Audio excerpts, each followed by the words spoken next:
Okay, so how in the world do you convince Bitcoin's most hardcore skeptical developers that your new project isn't just another flash in the pan?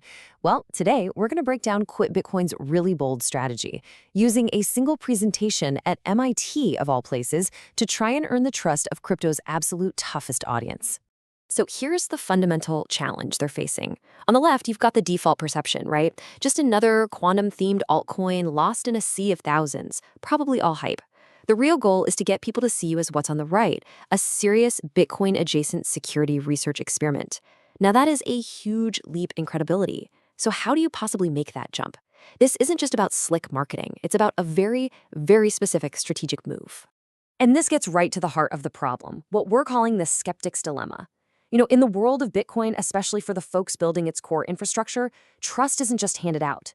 It is earned through brutal technical honesty and a really deep understanding of the ecosystem. Gaining their respect, that is the ultimate stress test for any new idea. So, to tackle this very dilemma, the Qubitcoin team didn't go for some massive, flashy crypto conference. Nope. They chose a completely different kind of stage, the MIT Bitcoin Expo. And believe me, that choice of venue is the first and maybe the most important part of their entire message. See, the secret sauce here isn't the stage itself, it's the audience. The people who show up to the MIT Expo are the strategy. These are not your average crypto speculators. These are Bitcoin native builders. They are by default technically skeptical, and they are obsessed with core infrastructure. Getting in front of this crowd isn't just about visibility. It's about getting targeted validation from the one group you absolutely have to win over. So this single appearance, it's actually a really sophisticated four-layered strategy. It's designed to completely reframe the project's entire identity.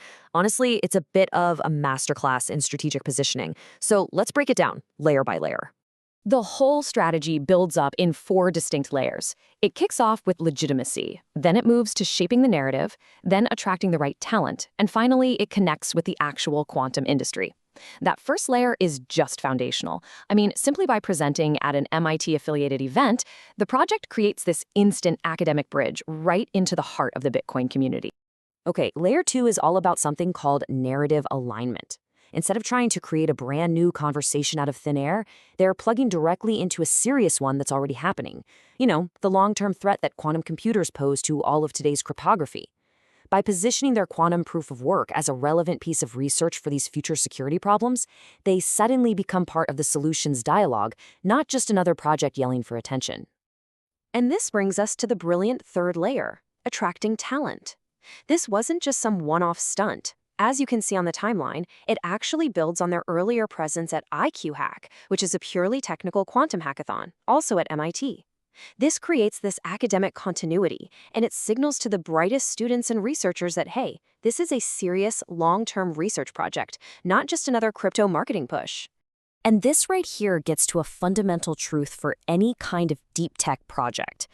For these foundational protocols, the inflow of human capital, the sheer brain power, is often way more critical than liquidity.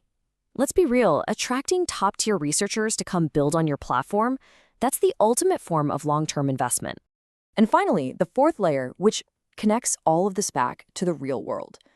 The fact that the speaker has direct ties to a quantum computing company creates a clear line of sight from the physical quantum hardware through the project's economic model all the way to its decentralized network.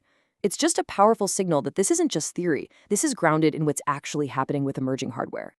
So when you put all four of these layers together, what's the actual net effect? Well, we're moving from just short-term hype to a much, much longer strategic horizon. So what's the real payoff from this one single event? Well, short-term, sure, you get a promotional lift. But that's not really the point. The real value is in the medium term, where that credibility starts to compound on itself. And that, in turn, leads to the long-term prize, strategic optionality. All of a sudden, new doors for partnerships, grants, and development start to open up, doors that were completely locked before. And ultimately, this is the identity Qubitcoin is trying to build for itself. Not just another cryptocurrency, but a critical bridge that connects two incredibly complex and important fields. It's a hugely ambitious goal, basically positioning itself as essential infrastructure for the future. And this whole strategy really leaves us with a final, provocative question. In an industry that is so often defined by nonstop hype cycles, could this kind of deep, focused academic engagement become the new gold standard for legitimacy?